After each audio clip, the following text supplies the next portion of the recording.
જય માતાજી મિત્રો, મારું નામ છે મયુર. આજથી હું અને વિવેકભાઈ બંને સાથે વ્લોગ કરવાના છીએ. હું અને મયુરભાઈ બંને સાથે વ્લોગમાં જોવા મળીશું. મિત્રો, આપણા વ્લોગમાં 2 દિવસ પહેલા જે પવન ચક્કીનો સામાન હતો તેની મુલાકાત લેવા જવાની છે આજે આપણે.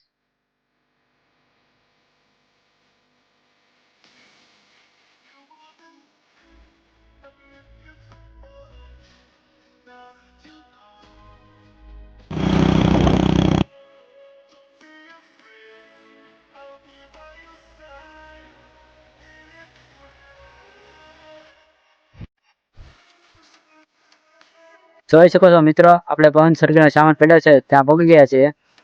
મિત્રો, હું અને મયુરભાઈ પહોંચી ગયા છીએ જ્યાં પવન સર્કલનો સામાન પડ્યો છે ત્યાં. આગળ મળીએ વિડીયોમાં. મિત્રો, અહીં પવન સર્કલનો સામાન પડ્યો છે. અહીંયા 3 પાંખડા છે.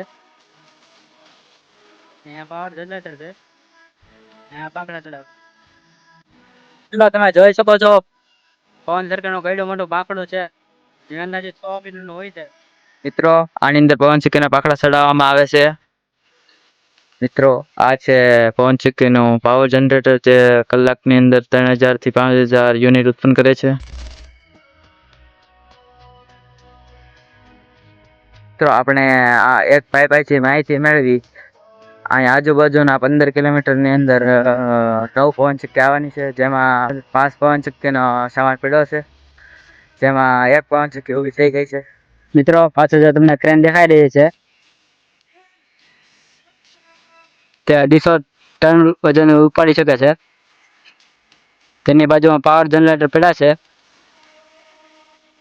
તેની બાજુમાં પવન સર્કલના પાંખડા ચડાવવાના 5-6 પડ્યા છે. અહીંયા પવન સર્કલનો સામાન ઉપાડવાનું પડ્યું છે. તેની બાજુમાં ખાડા ગાળવાનું મશીન પડ્યું છે.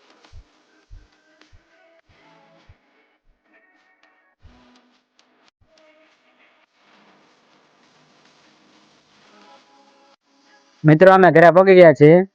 મળશું હવે નવા વ્લોગમાં. જો વિડીયો ગમ્યો હોય તો લાઈક, કોમેન્ટ ને સબસ્ક્રાઇબ કરી નાખજો. જય માતાજી અને બાપા સીતારામ.